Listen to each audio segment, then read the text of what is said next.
The most important thing that parents should be doing is advocating for their children in this circumstance. I mean, one of the problems that we see over and over again with a rare disease like Beckwith-Wiedemann syndrome is that the local medical community often doesn't know much about the disease, and it really doesn't take long for the parent to know more than the doctor does in many cases. And so it's really important for the parent to know about the disease, learn as much as they can, and the Beckwith-Wiedemann Syndrome Foundation is very helpful in propagating that kind of information and getting the information out to people who need it. And then advocating for your child. If the doctor says, no, these ultrasounds aren't necessary, in my opinion, show them the evidence that it is important and that it has to be done.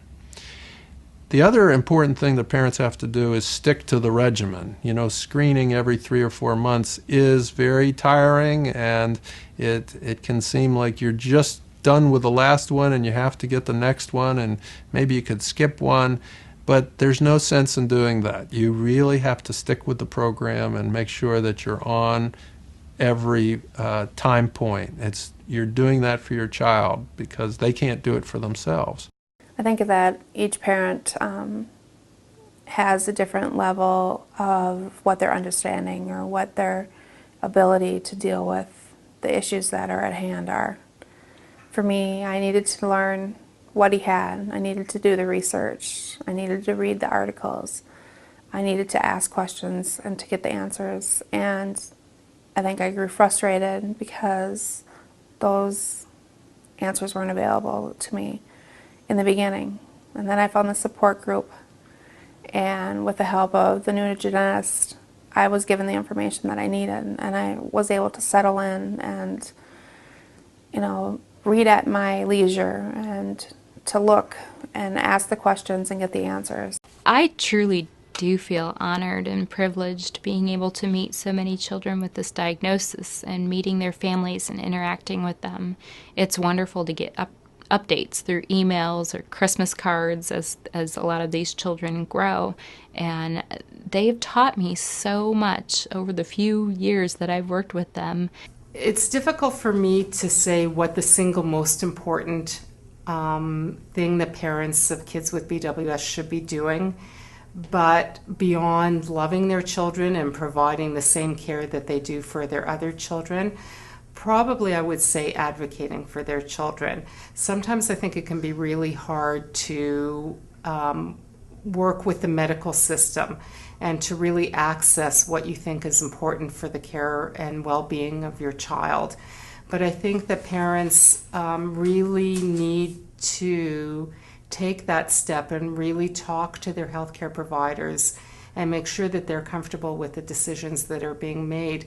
Most often parents are more knowledgeable than the healthcare providers with whom they interact, and they're taking medical literature to them, and and they're talking to the healthcare providers about what's important and what's known about BWS.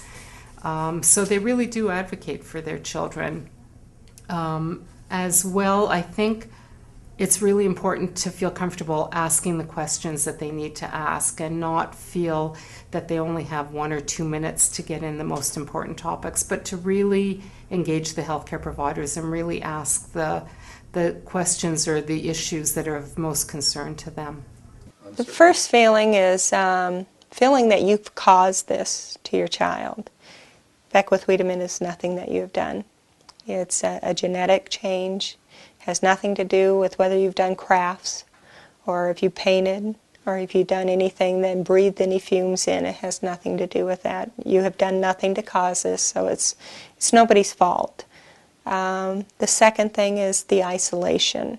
You know, people will start to step away from you because they don't understand the new life that you're in. Everything becomes medical.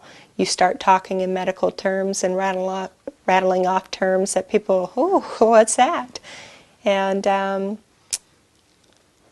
but once you realize that, and you start meeting other people, and that's where the support network comes in, and the internet, knowing that there's others that have gone before you, and seeing these children and the triumphs that they've, they've hurdled all these problems. Some children have come down with cancer. Cody had hypoglycemic issues in the severest form, where most of his pancreas was removed, and the fear of, is there retardation that's going to occur because he's hypoglycemic? He's a very bright little boy. He's was tested for the Challenge program, so he's had no mental delays, and he's doing wonderfully despite all the medical that he has and is going through.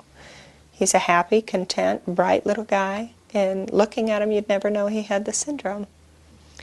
And it's not a terminal syndrome.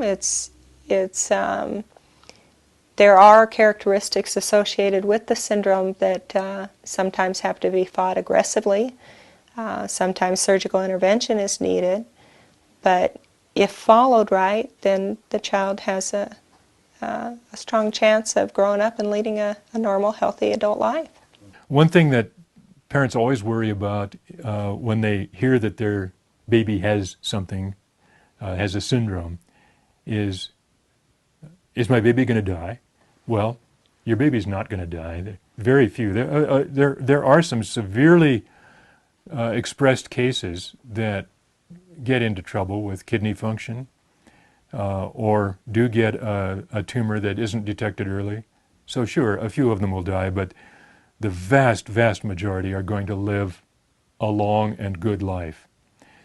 The manifestations of this syndrome seem to be, in general, at their maximum in the early part of life, and they become decreasingly obvious as the baby ages or as the child ages. They're usually the largest children in their first grade class. By the time they graduate from high school, they'll likely be much nearer the average. By the time they're adult, they will be average. Average is a range. There are now people well over 6 feet who are average in today's population. So I'm not saying they're going to be undergrown, but they certainly are not going to be conspicuously overgrown. The low blood sugar problem probably occurs in about 1/3 of cases, and only rarely is it something that persists for more than a few weeks. The other big question parents have with their syndrome diagnosis is, what about the brain? Is my baby going to be retarded or developmentally challenged? And the answer to that is there are some brilliant people that have BW syndrome. And that there's a small subgroup of such babies that can be recognized by a specific chromosomal test who do seem to have some risk of developmental delay. But the great majority have a normal developmental future.